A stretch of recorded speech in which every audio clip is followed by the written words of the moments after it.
గతంలో ఆంధ్ర రాష్ట్ర హిస్టరీలో ఎప్పుడు జరగల.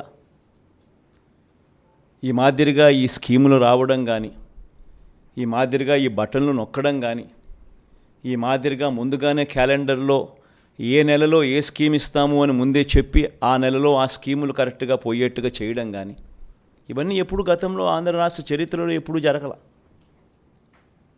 అవన్నీ కూడా ఈ 58 నెలల కాలంలోనే జరిగాయి.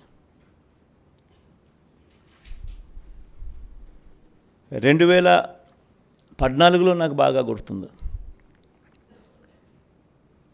చంద్రబాబు నాయుడు గారు విపరీతమైన మోసపూరిత హామీలు ఇస్తూ ఉన్నారు.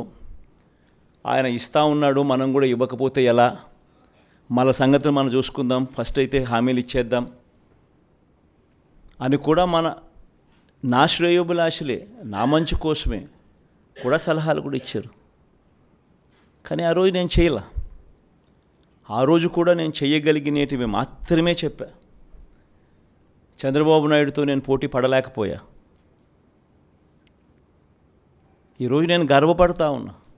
నాకు అధికారం 2014లో రాలేకపోయినప్పటికీ కూడా చరిత్రలో చరిత్రహీనుడిగా మిగిలిపోకుండా చేయగలిగినటివి మాత్రమే చెప్పి అవి మాత్రమే చెప్పి చేసి చూపించి మళ్ళీ ప్రజల దగ్గరికి ఈరోజు చరిత్రలో ఒక హీరోగా ఈరోజు ప్రజల దగ్గరికి వెళ్తున్నాం.